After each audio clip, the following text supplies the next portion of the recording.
High বন্ধুরা, তোমরা সবাই কেমন আছো? রিকিচেন ইউটিউব চ্যানেলে তোমাদের সবাইকে স্বাগত জানাই। তো আজকের আবার একটা নতুন ভিডিও নিয়ে তোমাদের কাছে চলে এলাম। তো আজকে দেখো, রান্নার প্রথমেই তোমরা বুঝতে পারছো যে এটা একটা মাছ। তো এটা কি মাছ তোমরা সবাই জানো যে এটা হলো লোটে মাছ। তো চলো, লোটে মাছ যখন এনেছে তার তোমাদের সাথে একটু লোটে মাছের নতুন নতুন রেসিপি তোমাদের সাথে শেয়ার করে নিই। তো যারা যারা আমার ভিডিও দেখো তারা তো এই বাটির সম্বন্ধে অনেকটাই জানো। তো এই বাটিতে আমি সবসময় ইউজ করি মাছ ধোয়ার ক্ষেত্রে, যেহেতু মাছগুলো আমি ভালো করে জল দিয়ে ধুয়ে পরিষ্কার করে নিই। তা মাছের গায়ে তো একটু হলেও জল লেগে থাকে, তাই না? তো যখন এই জলটা লেগে থাকে তখন এই রকম বাটির সাহায্যে জলটা বেশ কিছুক্ষণ রেখে দিলে কিন্তু জলটা ঝরে যায়। তো জলটা যখন ঝরে যায় তখন হলুদ নুন মাখাতে অসুবিধাও হয় না। তো দেখো, আজকের একটু অন্যরকম নতুনত্ব রান্না করার চেষ্টা করছি। তো দেখো, দেখলে আশা করি ভালো লাগবে। আর ভালো লাগলে কিন্তু অবশ্যই লাইক কমেন্ট সাবস্ক্রাইব করে আমার পাশে থেকো, এইভাবে যে এরকমভাবে তোমরা সবসময় আছো বিগত 1 বছর ধরে। তো দেখো, এইভাবে আমি লোটে মাছের গায়ে হলুদও মাখিয়ে নিলাম। তো মাখিয়ে নিয়ে বেশ কিছুক্ষণ ম্যারিনেট করে রেখে দেবো। আর ততক্ষণে চলো কী কী আমি মশলা নিলাম সেটাও তোমাদের সাথে শেয়ার করে নিই। এখানে দুটো মতন পেঁয়াজকে আমি ভালো করে স্লাইস করে কেটে নিয়েছিলাম। আর দুটো টমেটোকে আমি স্লাইস করে কেটে নিয়েছিলাম। বেশ কিছুটা কাঁচা লঙ্কা নিয়েছিলাম। আর বেশ কিছুটা রসুন নিয়েছিলাম। ওই ধরো, এখানে আমাদের বড় বড় কোয়ার রসুন নিয়েছিল। তো সেখানে আমি 7 থেকে 8 পিস মতন রসুনকে সুন্দরভাবে মিক্সিতে বেটে নিয়েছিলাম।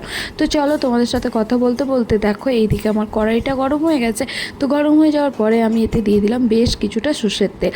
এই মাছটাতে একটু পরিমাণে রসুন, একটু পরিমাণে কাঁচা লঙ্কা আর একটু সর্ষের তেল বেশি দিতেই হয়, কারণ একটা আলাদা ফ্লেভার আসে। তো এই রান্নাটায় রসুনের পরিমাণটা যতটা বেশি দেবে তত ফ্লেভারটা বেশি আসবে। তো তোমাদের সাথে কথা বলতে বলতে দেখো, পেঁয়াজটা একদম লাল লাল হয়ে ভেজে গেছে। তো তারপরে 1 চামচের বেশি একটু রসুন দিয়ে দিলাম। তো রসুনটা দিয়ে বেশ কিছুক্ষণ ধরে কষিয়ে নিলাম, যতক্ষণ না রসুনের মধ্যে যে কাঁচা গন্ধটা আছে সেটা চলে যাচ্ছে। তো রসুন দেওয়ার পরে দেখো, স্লাইস করে আমি দুটো মতন টমেটো কেটেছিলাম, তো সেটাও দিয়ে দিলাম। দিয়ে বেশ কিছুক্ষণ ধরে কষিয়ে নিচ্ছে। ওই ধরো 2 থেকে 3 মিনিট। যত কষাবে তত রান্নাটার ফ্লেভার বেশি আসবে। আর এখানে দেখো, বেশ কিছুটা কাঁচা লঙ্কা নিয়েছিলাম, সবুজ দেখো, পুরো সবুজ কালারের। আর তার মধ্যে একটা না লাল কালারেরও নিয়েছিলাম। তো দেখো, সুন্দরভাবে আমি কষিয়ে নিচ্ছি বেশ কিছুক্ষণ ধরে। ঠিক টমেটো কষানোর পরে টমেটোটা যতক্ষণ না গলছে ততক্ষণ একটু কষিয়ে নেবো। কষিয়ে নেওয়ার সময় এই সময় না গ্যাসের ফ্লেমটা একদম আস্তে দেবে। তারপর কিছু গুঁড়ো মশলা অ্যাড করবো, যেমন নুনটা তো লাগবেই, তাই না?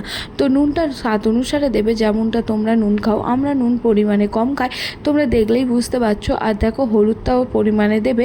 আমি আমার আন্দাজ মতন হলুদ দিচ্ছি। আর এতদিন রান্না করে করে না আন্দাজটাও ঠিক এসে গেছে। তো আমি চামচ ইউজ করি না, হাতের সাহায্যেই ব্যবহার করি। তো দেখো, তো সব মশলা দেওয়ার পরে ভালো বেশ কিছুক্ষণ ধরে কষিয়ে নিচ্ছি। দেখো, বেশ কিছুক্ষণ কষিয়ে নেওয়ার পরে দেখো, একটা আলাদা কালার চলে এসেছে, কি সুন্দর একটা লাল। মশলাটা প্রায় অনেকটাই রেডি হয়ে গেছে। এবারে কি করবে বলো তো? এবারে হলুদ মাখানো লোটে মাছগুলো দিয়ে দেবে। তো এই লোটে মাছগুলো কারা কারা খেতে ভালোবাসো একটু কমেন্ট করে জানিও। আমি আগে প্রথমে একদম খুব একটা আমাদের বাড়িতে হতো না, কিন্তু যখন থেকে আমি রান্না করতে শিখেছি, আমি এরকম নতুনত্ব রান্না করতেও ভালো লাগে আর খেতেও ভালো লাগে আর খাওয়াতেও খুব ভালোবাসি। তো দেখো, তোমাদের সাথে কথা বলতে বলতে লোটে মাছটাকে ভালো করে কষিয়ে নিলাম। আর অনেকেই দেখি লোটে মাছ বেশি কষায় না, কারণ একদম লোটে মাছ একদম ভালোভাবে কষিয়ে তোমাদের মধ্যিখান থেকে ওই কী বলে কাঁটাগুলো বের করে নেয়, কিন্তু আমি বের করি না, কারণ আমি এমনভাবেই কষিয়ে নিই যে কাঁটাগুলো গালে লাগলেও গালে কিছু অসুবিধা হয় না। ওই জন্য আমি কাঁটাগুলো আলাদাভাবে বের করি না, তোমরা বের করে নিতেই পারো। তো ভালো করে কষিয়ে নেওয়ার পরে দেখো, ঠিক দেখতে এরকম হয়েছে। লোটে মাছটাকে একদম ঘেটে দিয়েছিলাম, কারণ এটা একদম ঝুড়া তৈরি করব। তো আমার মতন কারা কারা আছো বলো তো, এরকম লোটে মাছের ঝুড়ো খেতে ভালোবাসো? অনেকে আবার লোটে মাছের ঝোলও খায়। আমি একদিন চেষ্টা করেছিলাম, কিন্তু আমার ঠিক অতটাও পছন্দ হয়নি। তোমরা যদি চাও অবশ্যই তোমাদের সাথে সেটাও শেয়ার করে নেবো। তো তোমাদের সাথে কথা বলতে বলতে দেখো, ওইদিকে ভাতও বসিয়ে নিয়েছিলাম। তো লোটে মাছ হতে একটু তো টাইম লাগে, তাই না? এই সময় গ্যাসের ফ্লেমটা একদম আস্তে দেবে। যত আস্তে আস্তে কষাবে তত রান্না করতে ভালো লাগবে আর রান্নার ফ্লেভারটাও আসবে। আর এই দিক দিয়ে দেখো, ব্লিঙ্কিট থেকে অর্ডার দিয়ে দিয়েছিলাম কিছু ধনেপাতা। যেহেতু ধনেপাতা আনা হয়নি, তাই তারপর দেখো এসে গেছে। এবার ধনেপাতাটাকে আমি ভালো করে ধুয়ে পরিষ্কার করে কাঁচির সাহায্যে আমি কুচি কুচি করে কেটে নিচ্ছি। দেখবে, ছুরির সাহায্যে কাটলে না হাতে বড্ড লেগে যায়। কাঁচির সাহায্যে কাটলে কিন্তু এই প্রবলেমটা হয় না, আর কাঁচির সাহায্যে খুব সুন্দরভাবে কুচি কুচিও হয়ে যায়। তো দেখো, খুব সুন্দরভাবে আমি ডাঁটি সমেত কুচি কুচি করে কেটে নিয়েছি। আর যেহেতু লঙ্কা দিয়েছিলাম, দেখো কালারের লাল কালারের মধ্যে সবুজ কালারটা কি সুন্দর লাগছে, আর যেমন লাগছে তেমনি কিন্তু খেতেও ভালো হয়েছিল। যা আমাদের বাড়িতে একজন অতিথি এসেছিলো, তো খেয়ে বলেছিল দুর্দান্ত হয়েছে। এর সাথে আমি অনেক কিছুই রান্না করেছিলাম, সেটা আর তোমাদের সাথে আজকে শেয়ার করছি না, অন্য কোনো দিন শেয়ার করবো। আর তোমরা আমার রান্নাগুলো কেমন লাগছে অবশ্যই কিন্তু কমেন্ট করে জানিও। আর দেখো কথা বলতে বলতে লোটে মাছটা প্রায় অনেকটাই হয়ে গেছে, আমি আরও কি বেশ কিছুক্ষণ ধরে কষিয়ে নেবো, একদম ঝুড়াই বানিয়ে নেবো। আর এইদিকে দেখো বেশ কিছুটা ধনেপাতা দিলাম, ওই এক আটির মতন। যত ধনেপাতা দেবে, যত মশলা দেবে, তত লোটে মাছটা খেতে দুর্দান্ত হয়। আর ধনেপাতার একটা ফ্লেভার থাকে না, সেটার জন্য আরও বেশি ভালো লাগে।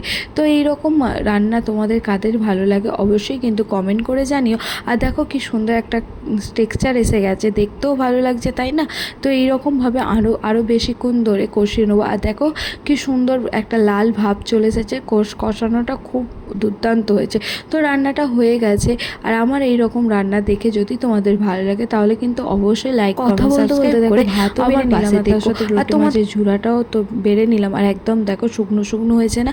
তো আজকে রান্না হয়েছিল কাতলা মাছের আলু দিয়ে একটা কষা, তার সাথে দেখো একটু চাও বানিয়ে নিয়েছিলাম, একটু ভাতও বানিয়ে নিয়েছিলাম, আর লোটে মাছের ঝুড়া। রান্নাটা যদি ভালো লাগে তাহলে অবশ্যই লাইক করো। ধন্যবাদ।